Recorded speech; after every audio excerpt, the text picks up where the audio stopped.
Hi, welcome to MediatorPodcast.com, a podcast and video series about mediation, negotiation, and collaboration. My name is Melissa Gragg, and I provide online valuation and divorce mediation services in St. Louis, Missouri.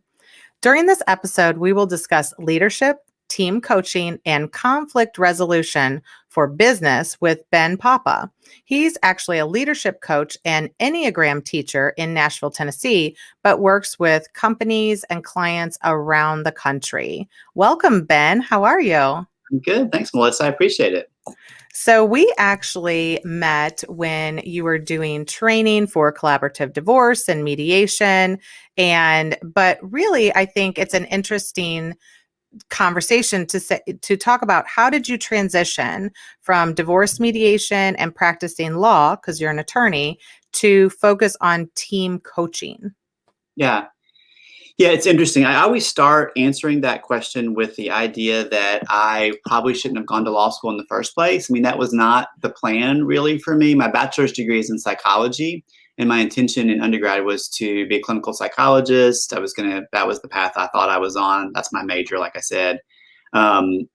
But when I was coming out of Vanderbilt, I went to undergrad at Vanderbilt here in Nashville. When I was coming out of it and trying to figure out what to do, what I realized was math was never my best thing all through school. And there's a lot of math on the GRE. And so my GRE scores, it's really competitive to get into PhD programs in clinical psychology. And so what I kept finding was my verbal logical scores would be high enough to get in, but my math scores not so much. And so I got in a couple of places, but they weren't places that I thought I really wanted to go. And so I was studying for the GRE and taking all these practice classes and spent really years taking it multiple times, and it just wasn't working. So on a complete fluke, I took the LSAT. I was out drinking with friends the night before, no prep, no test class, nothing at all. Went in, took the test cold, and did really well on it. So that's really why I'm a lawyer or was a lawyer. I mean, that's the truest answer I can give you, is it just sort of fell in my lap in that way. And so with a score like that, I knew I could get into law school, and I did. And then I did law school. And even though I hated law school, now I have a law degree. I guess I should take the bar. Well, I passed the bar the first time, so I guess I'm going to be a lawyer. And it really just sort of started off this kind of domino effect. I didn't hate being a lawyer, just to be clear. I wasn't miserable in that time. I did it for 18 years. But it's also not kind of what I was put on this earth to do. And so I always kind of found a way in the legal space to be a little bit out of the box. So to your point, I actually helped bring collaborative divorce to Middle Tennessee. I was the founding president of our practice group, and was fortunate enough to work more cases than anybody else in the state in that way. Also formed a training company, to your point too, where some colleagues and I got blessed by the International Academy of Collaborative Professionals to lead certification trainings around the country. And so we did that. And what I found over the years in the collaborative divorce space was two things. One was I paid attention to the fact that when I would lead those trainings, those 2-day trainings, sometimes 3-day trainings, I would be sad at the end of the day when the training time was up. I was like buzzing and energized and excited the whole time I was leading that training. I liked preparing it. I loved facilitating it. I loved answering questions. I loved everything about it. And so I had to notice that, right? I felt way more excited and energized in that space than I did practicing law proper.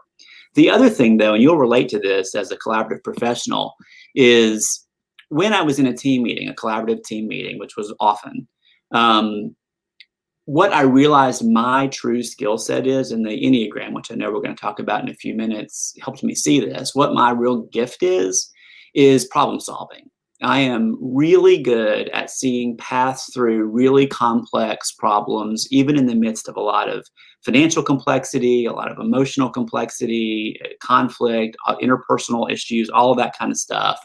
I kept finding that a lot of people would sort of shut down and not really know what to do, or they would be at impasse or get into, they would do different things. But I would be able to sort of stay in it and work through it. What I found over the years was that skill set that I had was kind of hampered by my role as someone's aligned attorney. So I was not neutral, right? And so there could be something going on in the room that I knew that my client was the problem for. And yes, I could coach him or her offline and have conversations about that. But I didn't have access to the other party to really talk to them.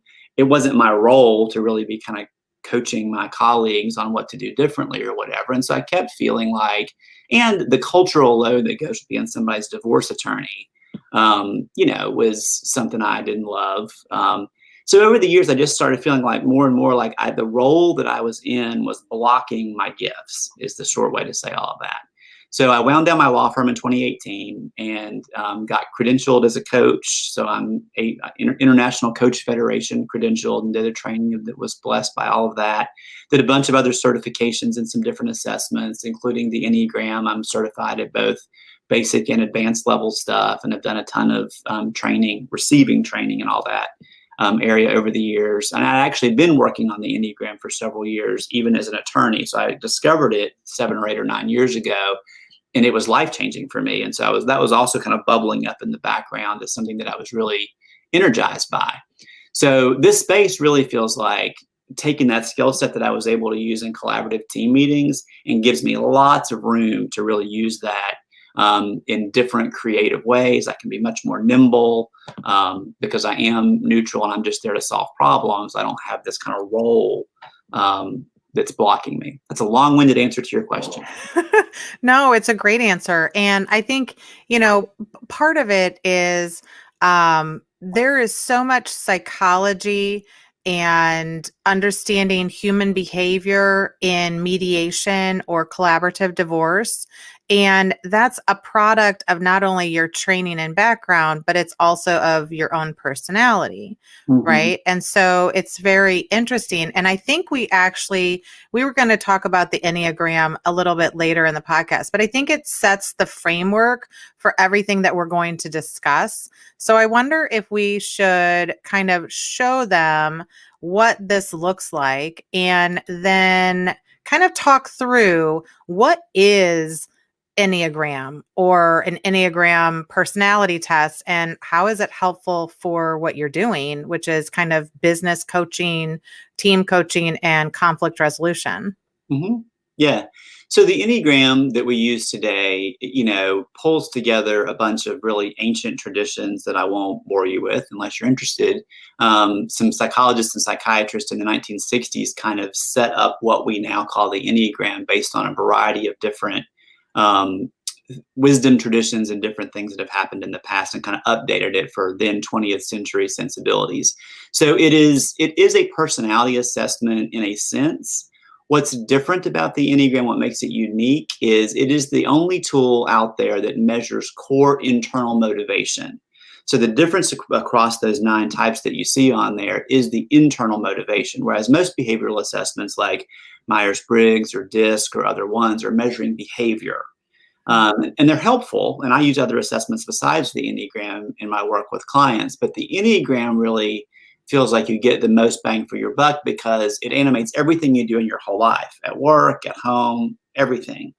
And so when I work with people and they are learning kind of what this core animating force is that drives kind of everything they do, and you can see the different needs on the slide there, there's a lot of self-awareness that can come from that, internal self-awareness to really recognize the strength that goes with their number and make sure that they're leveraging it.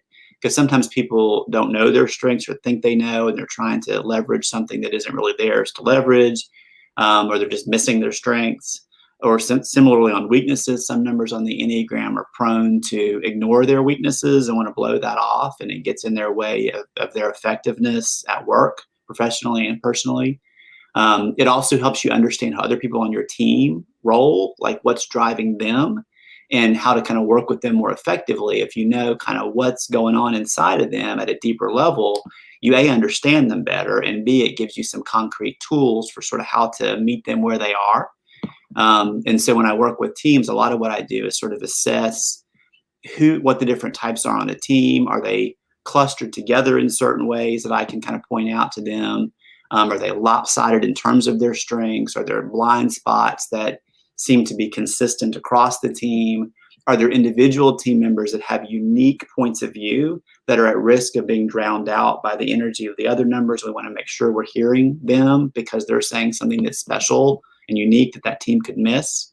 So just different things like that, depending on what's going on with an individual or with a team. That's the short version of kind of how I use it, but it's really around self-awareness, collaboration, those kinds of things. Well, and I think the interesting part that you said that I just want to reiterate, it is the core motivation. And so when we're looking at like the psychology of a person, and I thought that it was also interesting that it's the core motivation for all aspects of their life, not just business, not just, personal, but it's really understanding how a person works in order to then understand how you work and how you guys can work together. And we don't always know that when we just see a person, right? We're like, oh, you must be a 5, like that's not going to happen. So there is a test that you can go about to try to figure out who you are on the spectrum, right? And does it matter the test modality or? Yeah, there's actually a lot of tests, and some are way better than others. And so I always tell people to sort of approach those tests with a grain of salt. When you're measuring something as deep and complex as your core internal motivation, it's really hard to get an assessment that is super statistically valid and reliable. There is one that I send my clients to that was created by he's actually a clinical psychologist, professor at Loyola University, a research psychologist, and he developed this assessment years ago. And it is more statistically valid and reliable than most of what's out there. Even still, though, when people take that, I tell them to treat the report as a data point. And you really need to sit with it yourself to see if it resonates, really reflect honestly with yourself. Is this resonating? Working with a coach or somebody else that can help debrief it with you, that knows the Enneagram, certified in the Enneagram, and can tell you, because a lot of numbers can look the same. For example, 1s and 3s can look very similar in terms of how they behave. Their behaviors from the outside can look similar. They're doing it for very different internal reasons. And that's what makes a 1 a 1 or a 3 a 3. And there's all different kinds of things that are happening for them that from a development perspective, you want to know the difference because it's a big difference. But if you're just looking at behavior, you're going to miss that. So that's what, so the assessments are useful, but you want to make sure you're not mistyping yourself by reading an assessment. And you're never 2 or 3 numbers. Some assessments that are out there will come back and say, you're a 4, a 2, and a 9, or whatever. So that's not how it works. It's true that we all have some of all 9 numbers within us, but the theory that drives this system is there's one dominant energy, one dominant Enneagram ego strategy that you have adopted, and you're going to use that. And it's not there's a lot of variety within the numbers that we can talk about if you're interested in that. So it doesn't peg you into a box, which is one of the things I like about it. There's a lot of room for people to move and look differently in lots of different ways, even within the 4 corners of their own number. But everybody is a number in this system and not 2 or 3 or 5 numbers.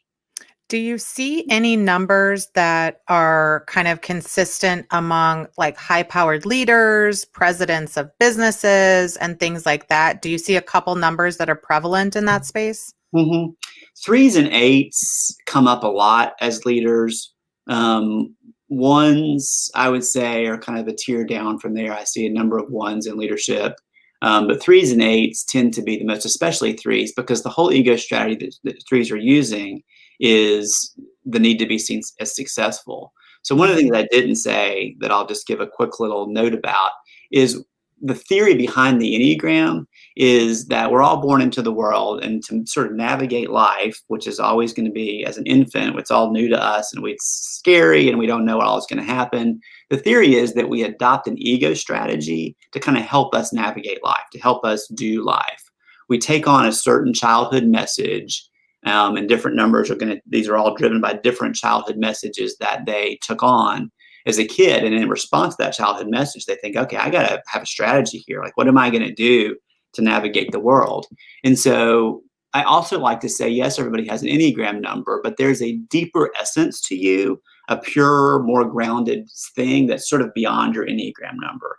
So we have to hold these 2 ideas kind of in tension with each other. One is you have an Enneagram number, you have a personality, everybody does, or you couldn't navigate life, and you want to stay on the kind of the healthy end of your Enneagram number. But we also want to say you're not a slave to some script about 3-ness or 2-ness or 9-ness or whatever. You're not, the goal when you know you're a 9 is not to be a 9 all the time and talk about being a 9 and think about being a 9. It's to give you a development path kind of out of the hard parts of your ego strategy. Does that make sense? Yeah.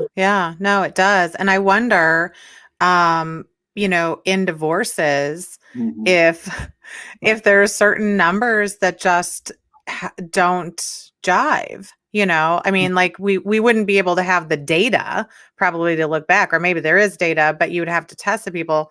I think that there is a lot of usage for this type of scenario. So let's say, let's pick something that we can talk a little bit deeper about. If, I mean, should it be the achiever? Should it be like what leadership is?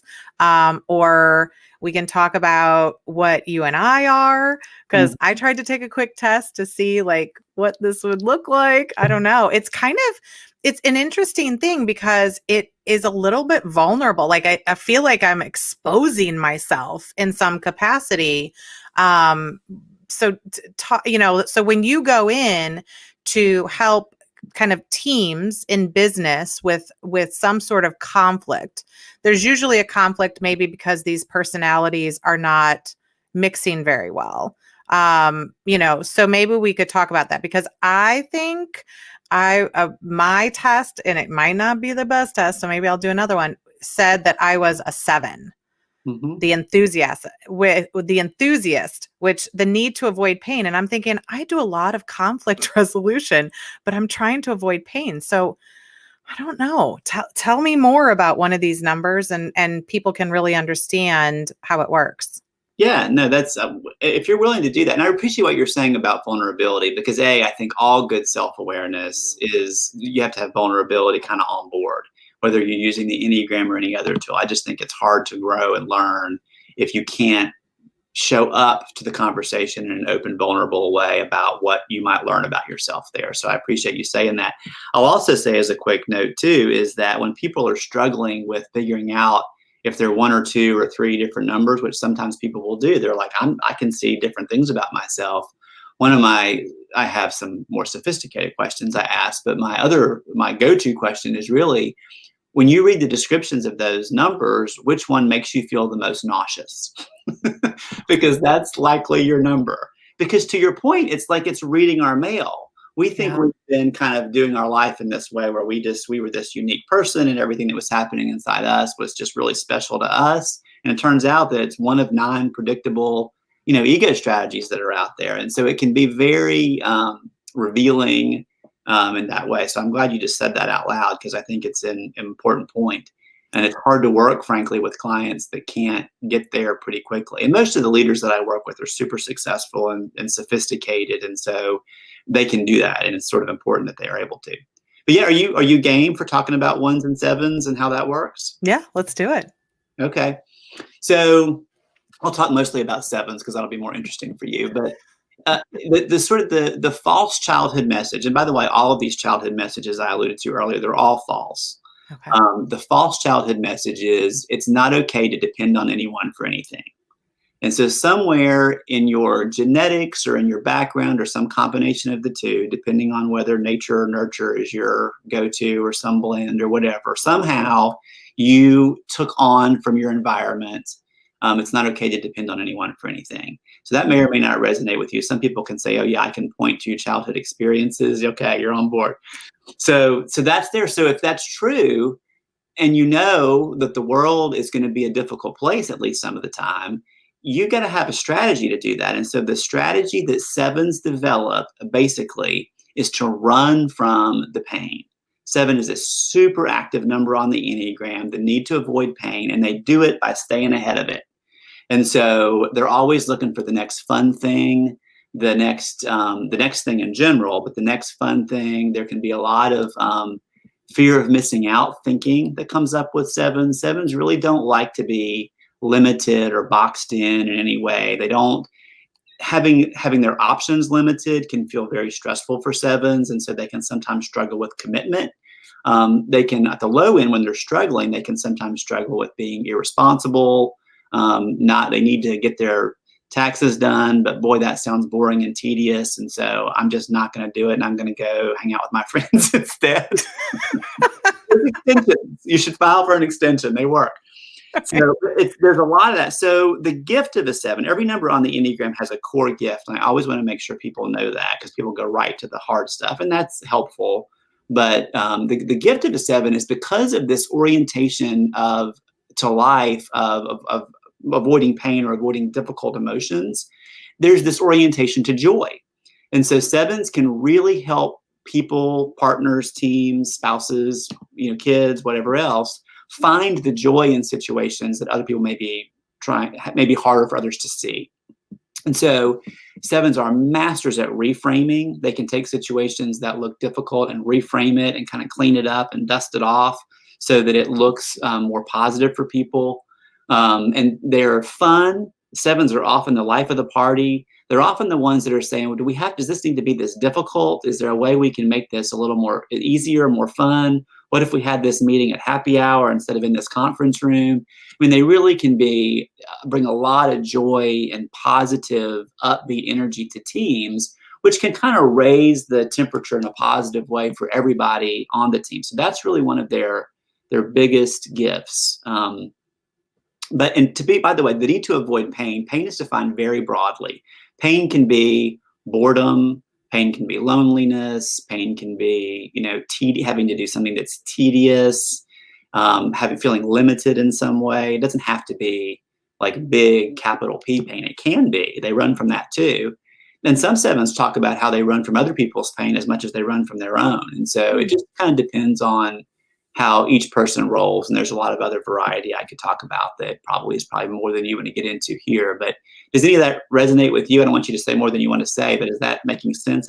Yeah, it is really amazing. I mean, but I believe a lot of all of that, my father's been a psychologist and therapist his whole life. I feel like I've been in therapy my whole life, but I never had to pay for it, but I think it's really interesting because I do believe that all of these types of things, whether it's this or anything that helps you to learn what fundamentally drives yourself, because I do think that the self-awareness is a big issue. And if I can understand what fundamentally drives myself and my good and the bad, right? Well, for my 7, I'm just going to flip the bad to be good in some capacity. But I think it resonates a little because I was like, I don't think I have the need to avoid pain. But when you said, everything that you said was spot on, unfortunately or fortunately. But I think it's interesting because I do spin a lot of like, oh, what's the silver lining to that? There's got to be some positive, like, what did we learn? How do we grow from it? Something like that. And I just thought that I did that over time to just, be positive to my kids or something. But I think that also lends to maybe that's where some of the procrastination comes in, like avoiding like, oh, I don't want to do that kind of thing. So I thought it was interesting. And what I read when I was reading about it, I thought it was interesting because it said like how to get along with me, engage me in stimulating conversation and laughter, appreciate my grand visions and listen to my stories. And I was like, oh yeah. Don't try to change my style, but accept me the way I am. And be responsible for yourself because I don't need those needy people. And then it said, don't tell me what to do. And I was like, ooh, okay, well, that's spot on. There you go. It's a limitation. Yeah. People don't like to be told what to do. It feels like a limitation, and they don't like limitations because if you're limited, then you've got to stop and work within that limit, and you don't know what badness might be in that limit. A lot of this is unconscious, by the way. So the pull to kind of move on and to move ahead is it's a fear. So 5, 6s, and 7s, what they're managing below the surface is fear. We call that the fear triad, and they have 3 different strategies that they use to manage fear. But the one that 7s use is this kind of staying ahead of it. Don't let it catch you kind of idea. But if when you ask a 7 to sort of stop and what's kind of bubbles up for them, particularly when they're under stress, what's below the surface, it's almost always fear. But But you said something I wanted to just point out, which is one of the mantras that I always use when working with the Enneagram is the best part of you is the worst part of you. And that's really important to remember because you're doing life using this ego strategy of sevenness, and it's great in all the ways we described. The work, though, for a 7 is to not let it cross over the line where you're doing so much kind of reframing, so much looking for the good and the fun and the positive, that you're not dealing with legitimately difficult things that really need to be dealt with for you to be a whole, healthy person. So there's a shift. Reframing can be good. Sweeping things under the rug that need to be addressed is not good. And so that's part of when I'm working with 7s, what we have to really think about is how do we stop and stay in these great feelings? We're good at that. How do we find a way to integrate the whole spectrum of human feelings? Because the Enneagram is all about balance. And the way 7s are out of balance is on this positive emotion side without kind of processing sadness when they feel sad, or owning and processing anger, or whatever else comes up for them. So to be a whole, healthy, balanced person, we have to be in all of our emotions in a right-sized way and not having this artificial block against the hard stuff. So that's the growth space for 7s, is to find ways to sort of be in all of their feelings as they arrive in real time in kind of this sober, steady way. Sober steadiness is the virtue for 7s. That's what we're trying to kind of cultivate as a 7, as kind of a way of life, is sober steadiness in the context of who you are. Sure. Well, and I always thought, because this is about as vulnerable as I'm gonna get as a 7. Okay, but I always thought that it's kind of I have gone through my career as a woman in business with a lot of other men, and I just thought you just train yourself to not be emotional, to not. I mean, I would never cry with a client, and we do divorce, and you could cry every day with some of the stories that you hear, but it was just like a wall that I kind of put up. And I say, those are those people's emotions, that's their situation, and it's not, I mean, when I used to at the beginning of my career, when I used to go testify, I would be like, it's not my family's health, it's not my health, so I'm going to do my best job, but I can't kill myself over. I mean, it just, because it's really stressful. But my question though, interesting. I think that it is for 7s. Do they make really good employees? I don't know that there's, and you could have asked me that question as to any number. For anyone? Okay. Well, although some are better than others, I guess. Okay. And I was thinking of different numbers. But generally, the question is really, how healthy are you within the number? If any number can be, no number is better than any other number. All numbers have gifts that if they're managing themselves well and they're not letting the best part of them sort of shift over into being the worst part of them, it can be great. So it's really more a question about how effective are you, how healthy are you, how self-aware are you, how well are you managing yourself? And by the way, that's static too. I mean, this is not a linear line where all of a sudden you've arrived and now, at least for most people, and now you're like got all of your stuff together and you're great. Most of us have days where we're more or less healthy, seasons of our life when we're more or less healthy. And so we want to create a lot of grace and space for that too. But the answer to, are you a good leader? Are you a good employee? Are you a good spouse? Is how healthy are you in your number, more than which number are you? Oh, that's a good point. I like that, because I think that, you can just look at things as positive or negative, but with the self-awareness means there could be self-improvement and kind of work on some of those things. Now, I would have said that I was a 1. I would have said I have a need to be perfect. And then I kind of could look at the other ones and be like, yeah, I want to be successful. Oh yeah. Okay. I want to do that. I need to feel safe, things like that. But, you're actually a 1. Yeah. So can we talk a little bit about that? Because that's one that I resonated with, but I didn't show up as, so. Yeah. No, and there's a reason for that. So, and I'll tell you about 1s in just a second, but I want to point out, look at the diagram there. There's 2 lines that come out of 7. Oh. One goes to 1 and the other one goes to 5. Okay. So the way we talk about that in Enneagram parlance is you share lines with 1s and 5s. And anytime you share a line with a number, there's this particularly interesting kind of chemistry that happens, this kind of alchemy that happens. And that can be good or bad. So you can meet a 7 or you can meet a 1 or a 5, and the chances of you having some kind of a visceral reaction, which could be, wow, this person gets me. We're in sync. We don't even know each other, but we're in sync, and this is flowing, and that feels good. Or it could be, oh, there's something about her. I've never met her. This is not fair to her, but there's something about this that just is not working for me. The lines you can see, the lines I share are 4s and 7s. And it is remarkable. If I have that kind of a visceral reaction to somebody, it is almost always going to be a 4 or a 7, just because of the way the lines work. So anyway, to answer your question a little bit more concretely, when 7s are in a good, healthy, grounded place and kind of showing up with their gifts, managing their weaknesses, doing all of that, they integrate to 5. And so 7s, when they're doing well, can behave like they don't become 5s, but they start to look like the behavior of high-functioning 5s. So high-functioning 5s are very stable, sober, grounded, steady. They're in their heads, they're still thinking, but they're doing it in kind of a grounded, analytical, logical way. I'm sure you do that with clients when you're kind of crunching all these numbers with people and figuring out all the complex financial stuff. If you're grounded in your 7ness, that's going to be a really good space for you to be in because that's going to be pull on your sort of 5 strength move there. But that's what that looks like. So all of that kind of pushing and running and moving and avoiding stuff that can happen at 7 settles at 5.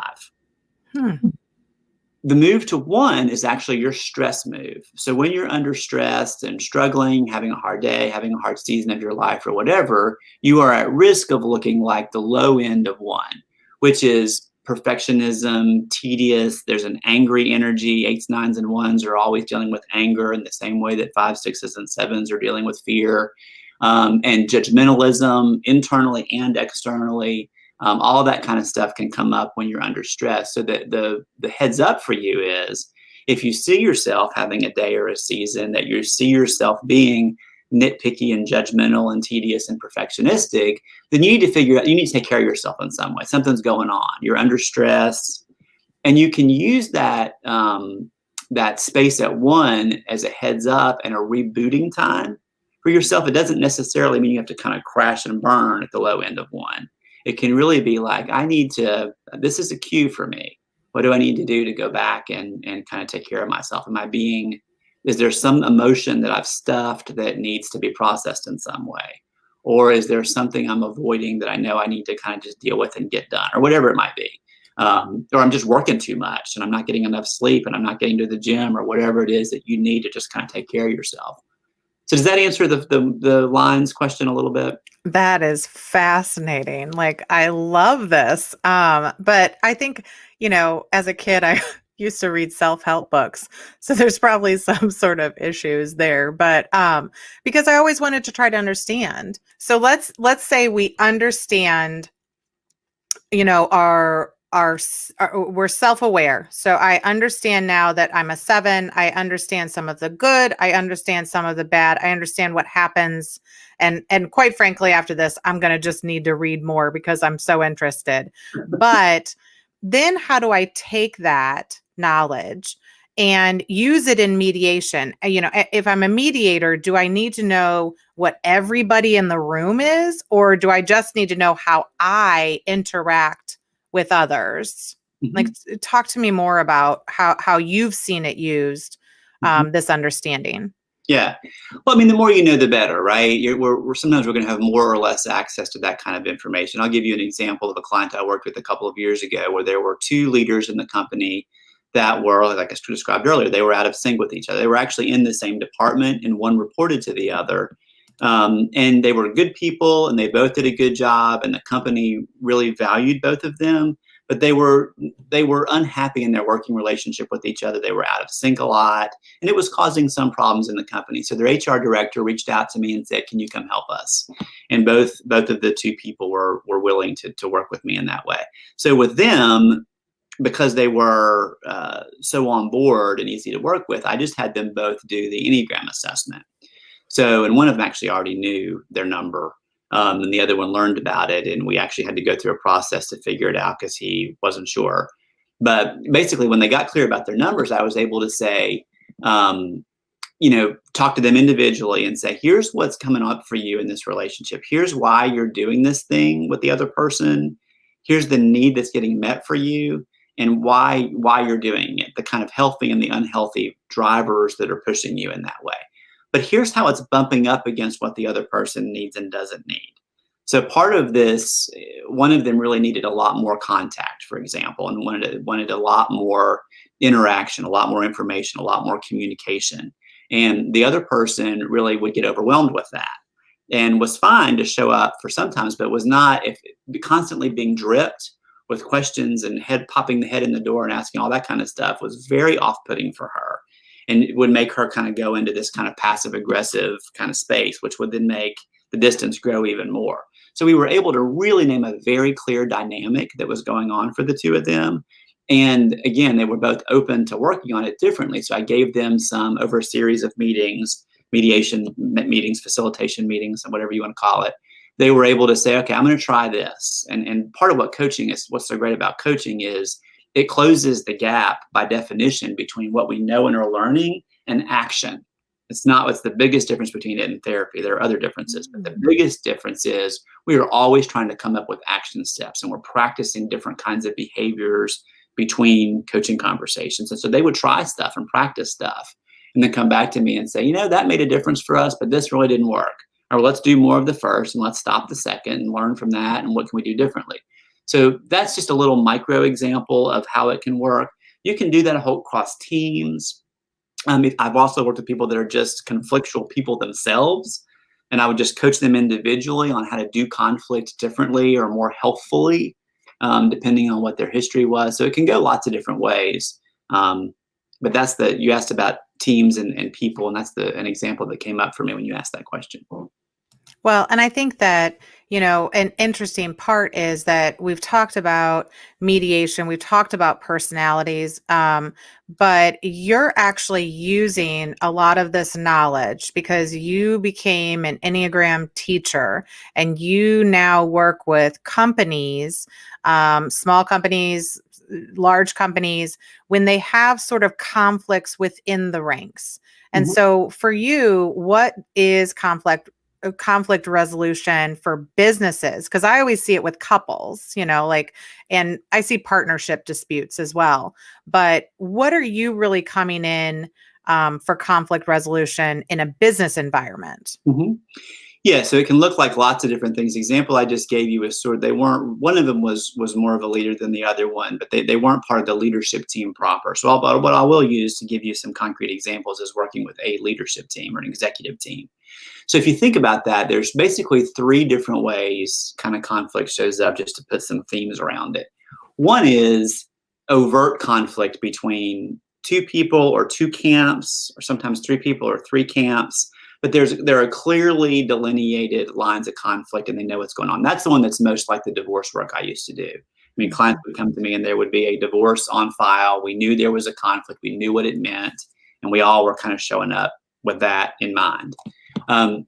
So sometimes I'll work with people and that's what's going on. And so then it's the most like what the work that you do or that I used to do, which is kind of figuring out what are the specific issues? How do we resolve the issues? What agreements do we need to make? And where are the spaces where we just need to figure out a way to agree to disagree? So that's one.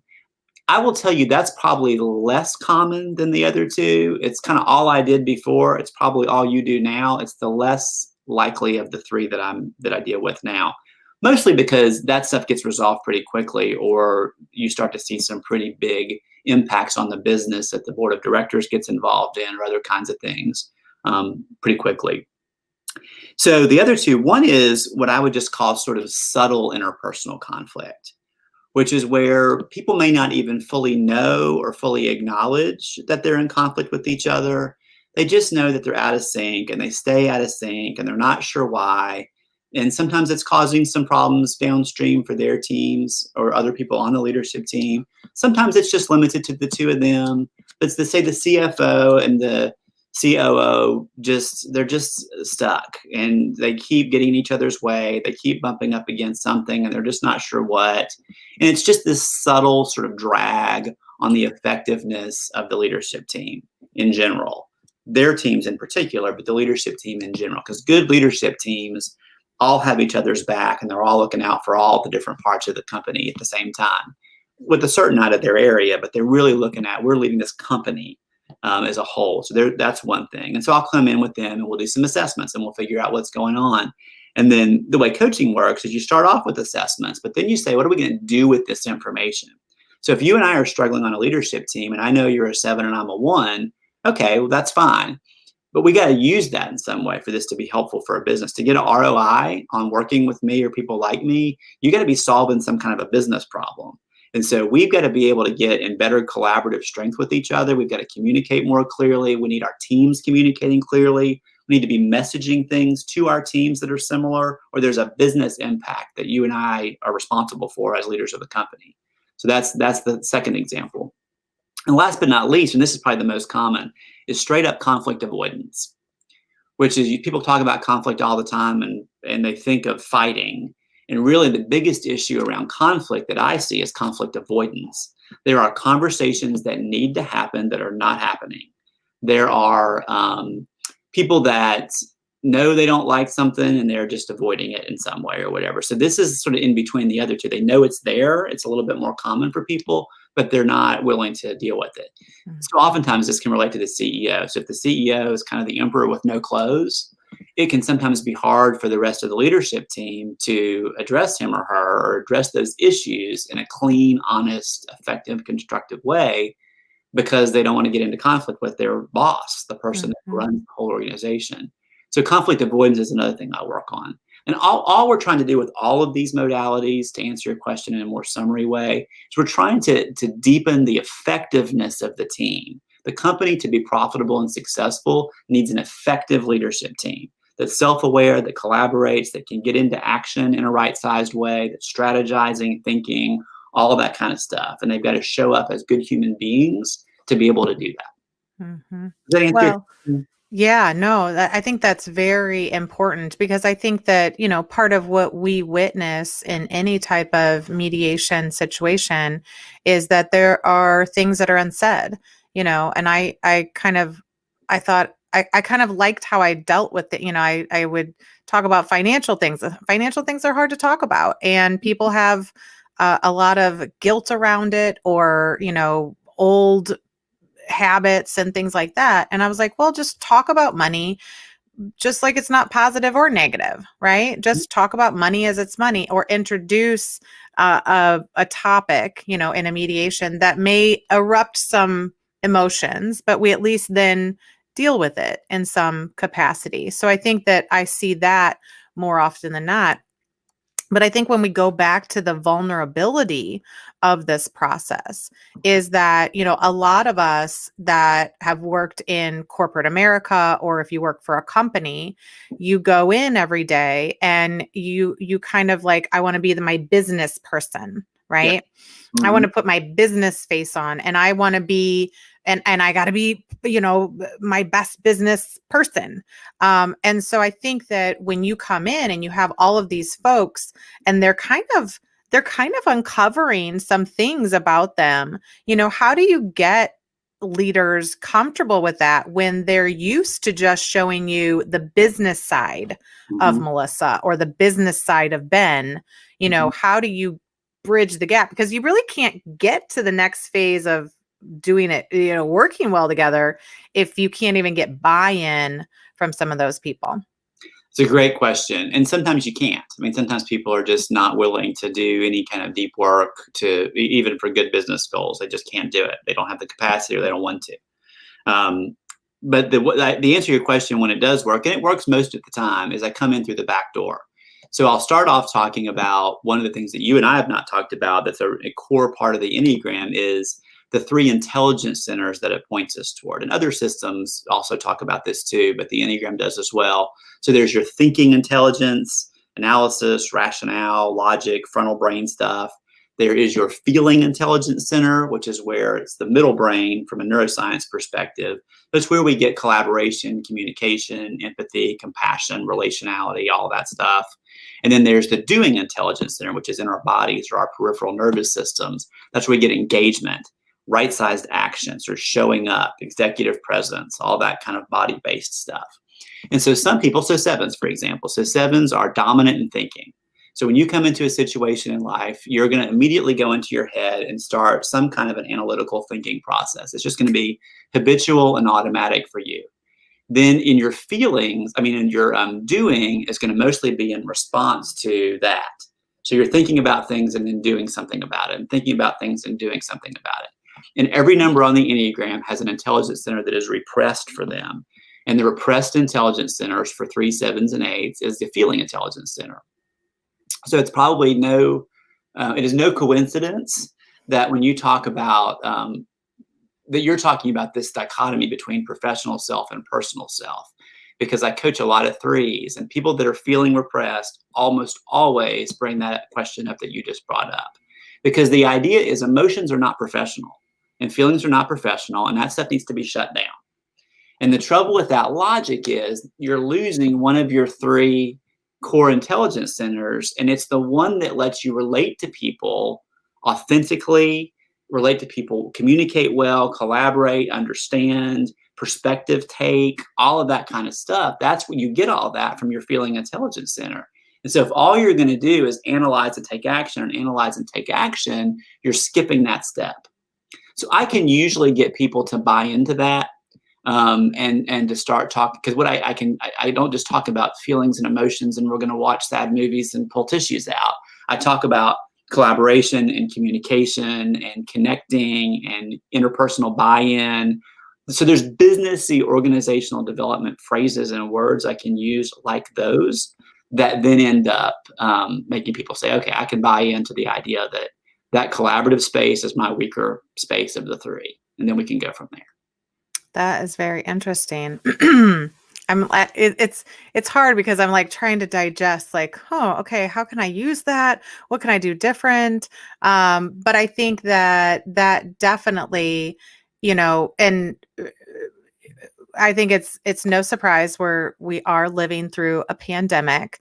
And so I think that what's interesting that has been showing up for me in all of our Zoom meetings, our Zoom happy hours, our Zoom parties, our Zoom meet and greet, is that, it's harder to gauge people's emotional stability and mental health, because in the past, we would all like put on our suits and we would go to a meeting and we would be on, right? Mm-hmm. But now we're in our homes sometimes, or our offices, but nobody's really at the office. You know what I'm saying? Like even like we're at the office, but there's nobody else here. And I think it's kind of bridging that gap that we now have the personal colliding with the business kind of aspect. And so I feel like, and you have the pandemic, COVID-19, but I feel like I feel like I'm seeing more emotionalness, right? In general, that sometimes does make me a little uncomfortable. And mm-hmm. So how do people, because I'm sure that a lot of, I just call it type A personalities, business leaders, I'm sure some of those people have the same issues, is how do we show up better for people that maybe are showing their emotions more, and we have a hard time, how do we deal with that? Mm-hmm. Or is that something that you're seeing happening? Yeah, it's a good question. So part of what we have to do is challenge the assumption of when you put on your suits and you go in and you walk into a meeting and you're on to use your idea, that implicitly that means you've checked your emotions at the door. Mm-hmm. I don't know if you meant that. I kind of heard that in what mm-hmm. you were saying. You can tell me if I'm okay. Mm-hmm. And then that's very, very, very, very common. Very okay. Common, especially for 3, 7s, and 8s. So what we have to do is challenge that assumption and say, okay, is there a way we can integrate that? What's it costing us to check our emotions at the door? Like, how might we look more authentic and relatable to say we're at a sales meeting of some kind? People buy from people they connect to, right? Mm-hmm. That they trust and that they don't have to be friends with, but you need to feel like somebody's authentic and real. And you get real and authentic by having your feelings on board. And so that's one way I can get into people to say, all right, so it's not just about being touchy-feely for the sake of being touchy-feely. It's that you're going to make more money because you're going to close more sales because you're going to look authentic and approachable and relatable.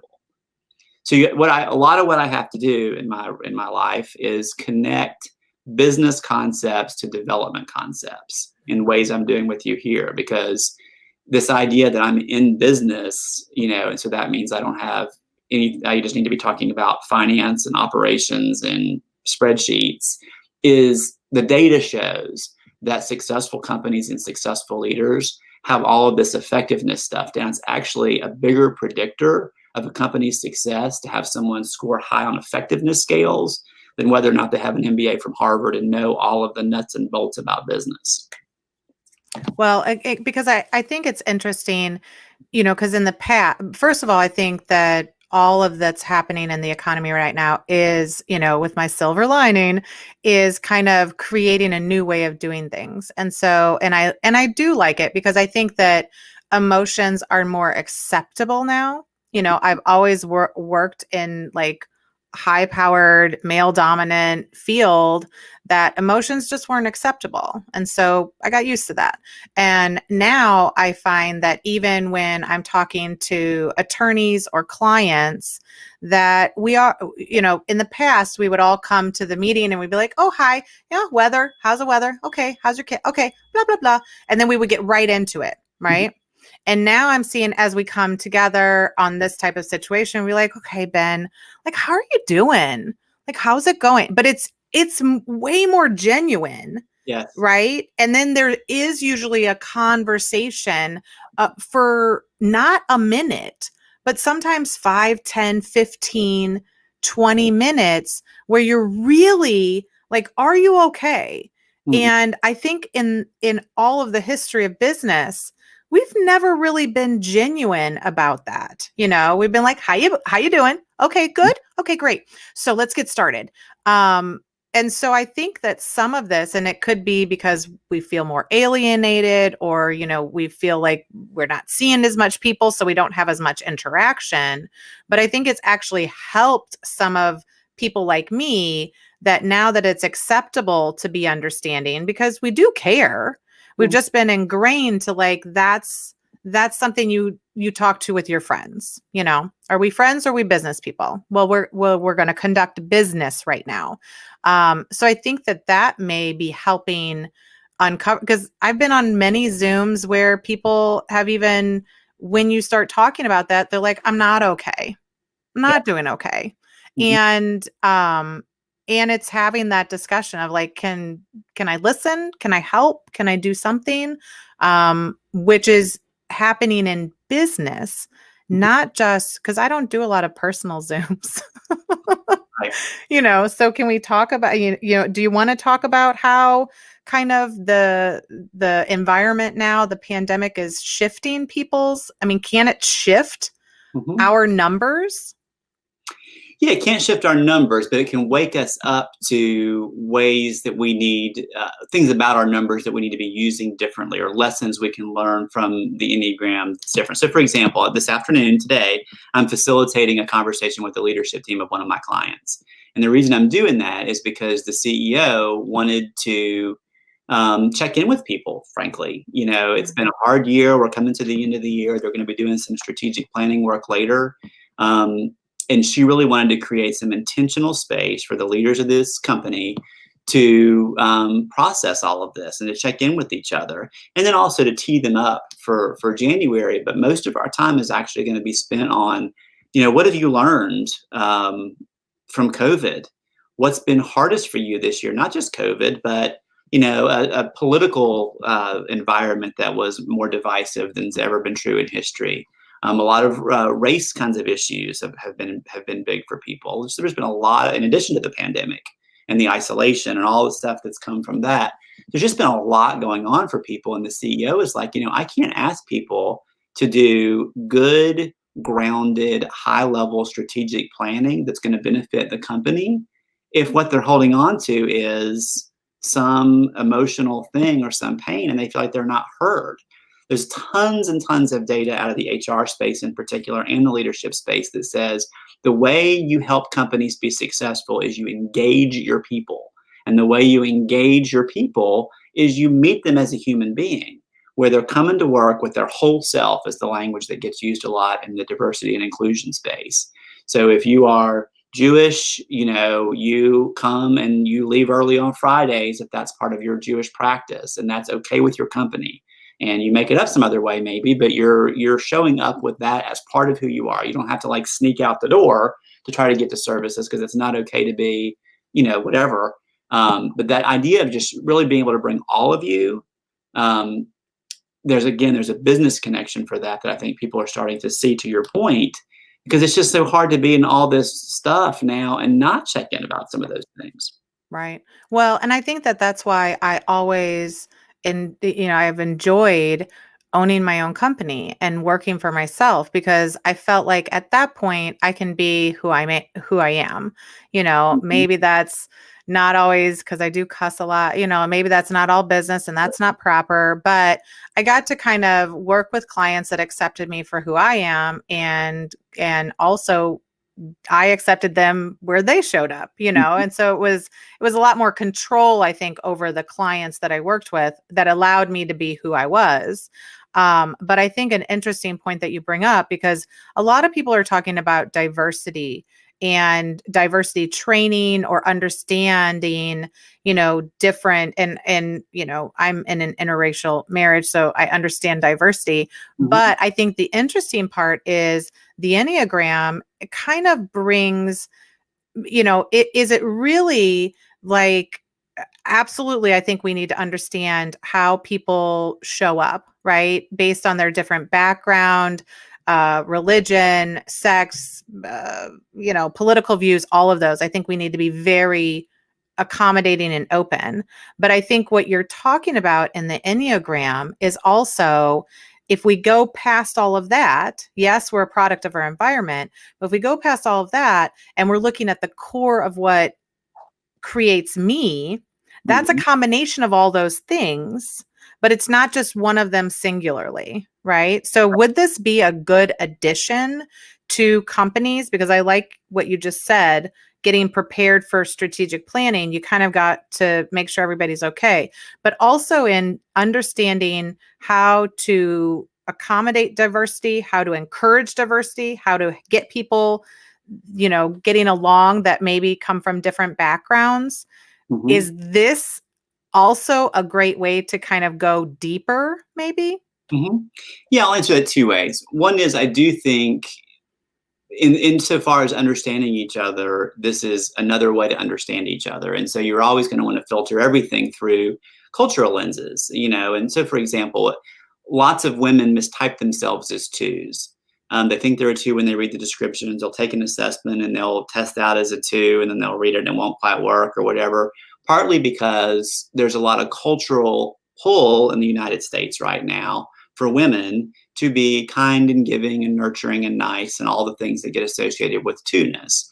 There's an equal number of struggles and hard things that twos deal with too, just like every other number. But there's this draw from a gender culture perspective in that way. Similarly, men will oftentimes mistype themselves as eights, the strong, the challenger, the boss kind of energy or whatever, because that's what our culture can pull men to do or whatever. Not always. But if a woman tells me she's a two or a man tells me he's an eight, I want to dig just a little bit deeper to just check that out and be sure it's right, because of this cultural piece that you're pointing out. The other way I'll answer that, though, that's a little bit more, I think, satisfying from an Enneagram perspective, is cognitive diversity is how this gets talked about in the business space. And if I know that you're thinking about this business problem like a 7 thinks about this business problem, and that box is getting checked, I want to really support you in using your strengths, so that I know that the 7 energy, the 7 strength is showing up in the room. And so if I'm leading you on a leadership team, I want to really make sure that you're showing up with what you've got in that way. So you need to know what your strengths are. And B, you need to be in a context that allows you to leverage them. So that's one thing. But I also want to have a 4 over here too, because they're doing life in sort of the opposite way of 7s. It's a completely different framework, and I'm going to get really different data and perspective from them as a 4 than I am from you as a 7 or a 3 or a 9 or whatever. So that's another way that diversity, and the more there's a ton of research on this too, the more cognitive diversity you can get, the more likely you are to be able to innovate, to solve what seem like unsolvable business problems, because you've got more kind of tools coming at it from different directions. And so that's another way that diversity, I think, is the Enneagram can inform a diversity conversation in that way. Interesting. Well, and I think that there were several companies that I worked for that always had some sort of testing at the beginning to figure out, what we were, so that that everybody could understand how to deal better with us. And so I understand all of that. I think that, my takeaways from this is that at a minimum, you can look at the Enneagram and try to understand your own number, right? Mm-hmm. So the self-awareness of what is positive, what do you need to work on, how can you work together? Then from there, it's like, like I kind of want Marina to take the test too, because then we can see like, how do we work together? Like, why is it working so well? Or what should we work on? But so then maybe people that are kind of in your close circle of work, right? And then from a bigger perspective. So you might not be able to get everybody in your life to get a number, right? So that you can understand. But this is part of what you are currently doing with clients. And so tell us more about how you help, like I want to know more about my number or my team's numbers. How do you help businesses kind of ingrain or integrate the Enneagram and the information? Mm-hmm. Yeah. So my ideal client, my ideal working situation is to really be able to work in multiple different ways. And it looks different in different companies. So for example, to sort of start where you started, I could do a leadership coaching gig with people. So I do 6-month leadership coaching packages. And so you may be a leader of your company and say, all right, I want to learn my Enneagram. I have a couple other assessments I use with people that kind of complement what we know about the Enneagram. And so we sort of stop and say, okay, Melissa, now that you know this suite of information about yourself, I mean, what work is there for you to do? And when I coach leaders, I like for them to hold on to a business problem that they're trying to kind of solve or work through, or an organizational development issue. And then also something about themselves that they know relates, that's really going to be translated across other areas of their life too. And we kind of bounce back and forth between those two all the way through coaching. And we meet if we're going to do a 6-month gig, which is what I do, you meet twice a month for, depending on where you are in terms of the leadership chain, 60 minutes or 90 minutes or different things like that. So, but we're having a live coaching session regularly where we're kind of talking through, as you're living your life, learning this stuff and working on these things, what's working? What am I seeing that I can kind of give you feedback about? How can we sort of workshop a problem together in a coaching session? What homework can I suggest for you between sessions that might reframe or reshape the way you're thinking about this thing? What habit nature of yours is showing up that you're not seeing that I can point out to you? All those kinds of things. So that's one way. And then so from there, so if I'm coaching a CEO, and this has happened with lots of my clients, fortunately, is they'll say, okay, actually, we need to do every 6-month development conversation with our whole leadership team. So could you come in and facilitate that? Or the other work that I do with people are these workshops, and I can do workshops with teams. I can do workshops with like divisions of companies or sections of companies, and I can do organization-wide workshops. And I've got clients that I'm doing some cohort-based workshops on. The HR folks have divided people up into chunks, and I'm going to go facilitate workshops with them around how to use the Enneagram to deal with different tools. Sometimes I follow that up with one-on-one coaching. Sometimes it's just kind of that freestanding workshop piece. And oftentimes it's some organic mix. So the way it can work too is if somebody comes to a workshop and says, wow, I learned something here. I don't know what to do about it. I mean, I've known this before. And so how do I actually make some real changes? And so they may hire me to do coaching or bring me in that way. So does that answer your question in terms of? No, I think that's really helpful, because I think that businesses are going to continue to want to be proactive about this and to try to understand, because as we move towards a work from home model that may be longer than we thought, at least into probably this next year, a lot of people have liked it. And so now it's going to be, how do you still stay motivated and connected when you're not all together, Right. And I can imagine that some issues that existed when everybody was going to the same location and business are Mhm. not going to exist. We're going to have other problems or other Mhm. issues that we need to deal with. But any of our listeners can go to benjaminpapa.com to find you. Do you want to just tell us a little bit about your company name? And we'll provide your phone number and email address and all that stuff. But people can reach out to you. Do you do like a first consultation or anything like that?